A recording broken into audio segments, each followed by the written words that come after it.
అందరికీ నమస్తే. బీజేపీలో బీఆర్ఎస్ మర్జుకు ప్రయత్నాలు జరుగుతున్నాయి. దానివల్ల కొంతమంది లబ్ధి పొందే ప్రయత్నాలు చేస్తున్నారు. ఈ మాటలనేది ఎవరో కాదు, కేసీఆర్ కన్న కూతురు బీఆర్ఎస్ ఎమ్మెల్సీ కల్వకుంట్ల కవిత. నిజానికి ఇదే వాదన కాంగ్రెస్ పార్టీ తర్వాత రేవంత్ రెడ్డి పీసీసీ చీఫ్గా ఉన్నప్పటి నుంచి బీఆర్ఎస్ బీజేపీ ఒకటే, బీఆర్ఎస్ బీజేపీలో మర్జ్ కాబోతుంది, అసలు బీఆర్ఎస్ఏ ఉండదు, అసెంబ్లీ ఎలక్షన్స్ ముందు, పార్లమెంట్ ఎలక్షన్స్ ముందు ఇది ఒక పెద్ద నినాదంగా కాంగ్రెస్ తీసుకున్నది. కాంగ్రెస్ అంటే ఒక ప్రత్యర్థి పార్టీ, వాళ్ళు ఏమైనా మాట్లాడచ్చు.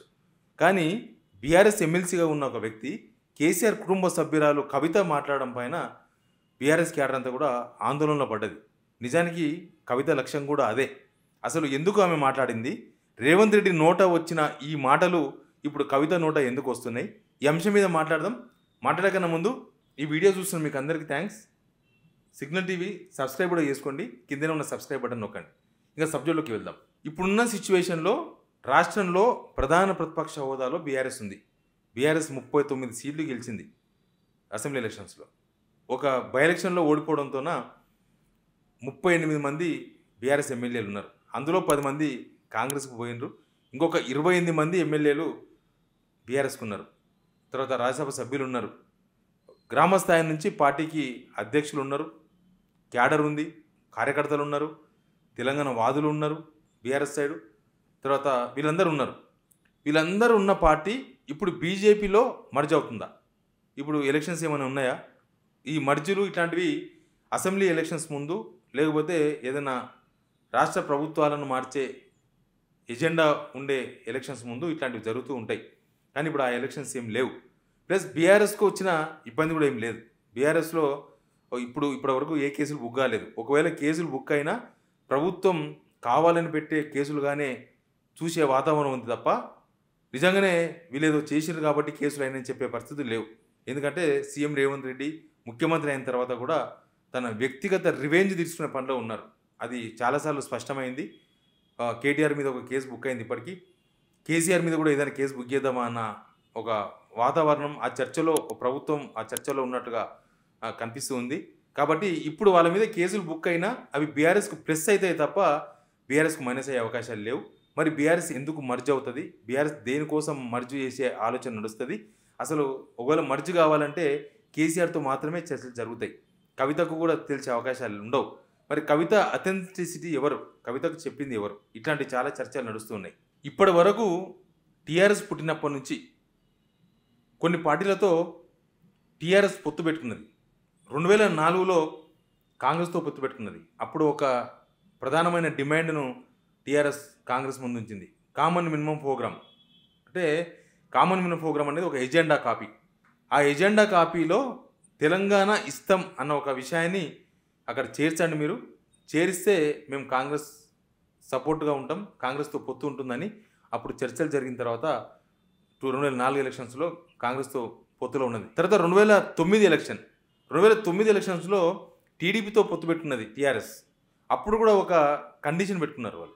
ఏంటి ఆ కండిషన్ అంటే, టీడీపీ తెలంగాణకు అనుకూలంగా లేఖ ఇవ్వాలి సెంట్రల్కి.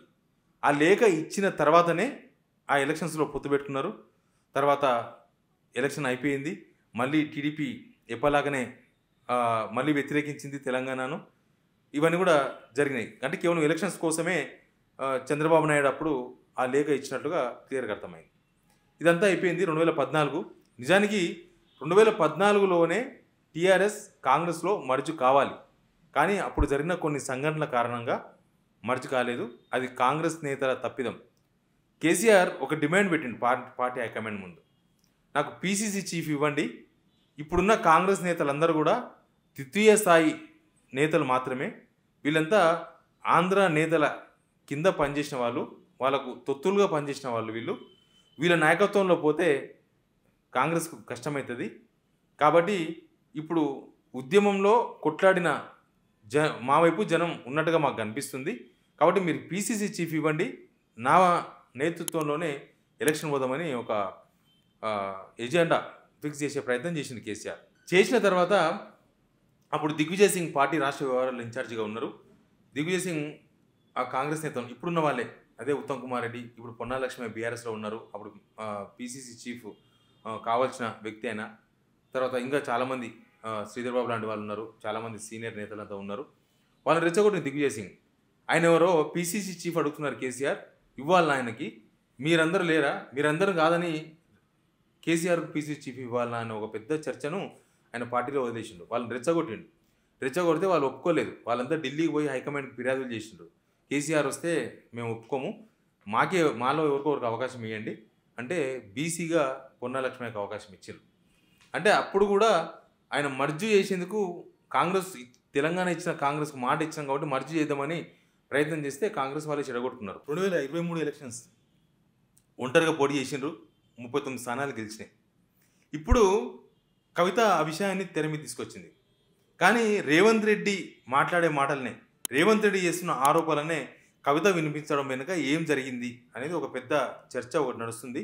దానికి సంబంధించిన పూర్తి స్థాయి వీడియో నేను తర్వాత మళ్ళీ చెప్తాను.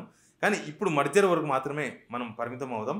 నిజానికి 39 మంది ఎమ్మెల్యేలు గెలిచిన బీఆర్ఎస్, ఇప్పుడు కూడా 28 మంది ఎమ్మెల్యేలు ఉన్న బీఆర్ఎస్, 8 మంది ఎమ్మెల్యేలు ఉన్న బీజేపీలో మర్జ్ అవుతుందా, మర్జ్ అవే అవకాశాలు ఉన్నాయా? కేవలం 28 మంది ఎమ్మెల్యేలే కాదు, ఓడిపోయిన కాన్స్టిట్యున్సీలో కూడా బీఆర్ఎస్కు ఓడిపోయిన ఎమ్మెల్యే అభ్యర్థులు ఉన్నారు. తర్వాత గ్రామ స్థాయిలో గ్రామ అధ్యక్షులు ఉన్నారు, క్యాడర్ ఉంది. తర్వాత మండల స్థాయిలో క్యాడర్ ఉంది, మండల స్థాయి అధ్యక్షులు ఉన్నారు. జిల్లా స్థాయిలో అధ్యక్షులు ఉన్నారు, జిల్లా స్థాయి క్యాడర్ ఉంది.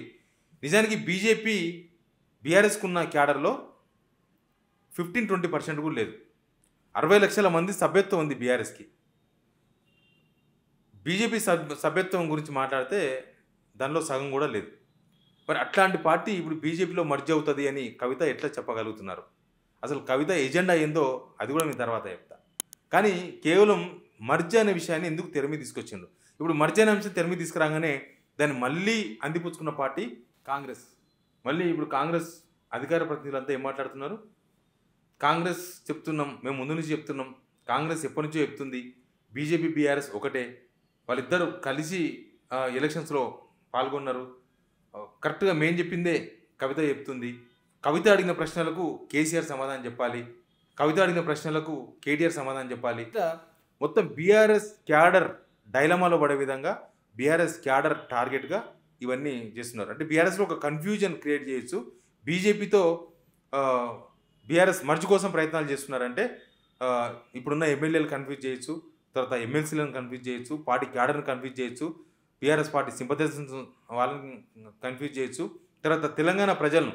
ఎందుకంటే ఈ సంవత్సరన్నర కాలంలో కాంగ్రెస్కు ఎంత వ్యతిరేకత పెరిగింది కాంగ్రెస్ పైన అనేది అందరికీ తెలిసిపోయింది. కాంగ్రెస్కు ఆల్టర్నేటివ్ పార్టీ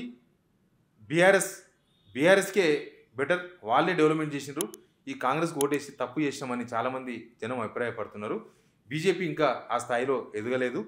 ఇప్పుడు బీఆర్ఎస్ ఈ స్థాయిలో ఉంది కాబట్టి బీఆర్ఎస్ని కొట్టేందుకు ఏకైక మార్గం మర్జ్ అనే విషయాన్ని తెర మీద తీసుకురావాలని కాంగ్రెస్ ఎప్పటి నుంచో అనుకుంటా ఉంది.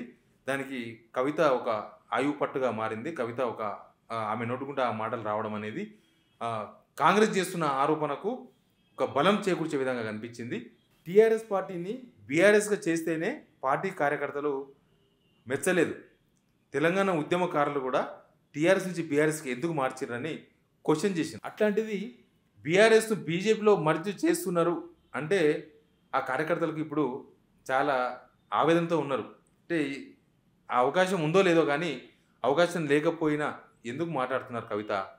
అసలు ఈ అంశం ఎందుకు తెర మీద తీసుకొచ్చిండ్రు? మర్జ్ అంటే అసలు ఒప్పుకుంటారా బీఆర్ఎస్ కార్యకర్తలు, లేకపోతే తెలంగాణ వాదులు? ఇట్లాంటి చాలా చర్చలు ఉన్నాయి. వీటన్నిటికీ కేసీఆర్ మాత్రమే సమాధానం చెప్పగలడు. కేసీఆర్ ఎప్పుడు సమాధానం చెప్తాడో తెలియదు. కానీ కేసీఆర్ సమాధానం కోసం తెలంగాణ ప్రజలందరూ కూడా వెయిట్ చేస్తూ ఉన్నారు. Please subscribe signal TV.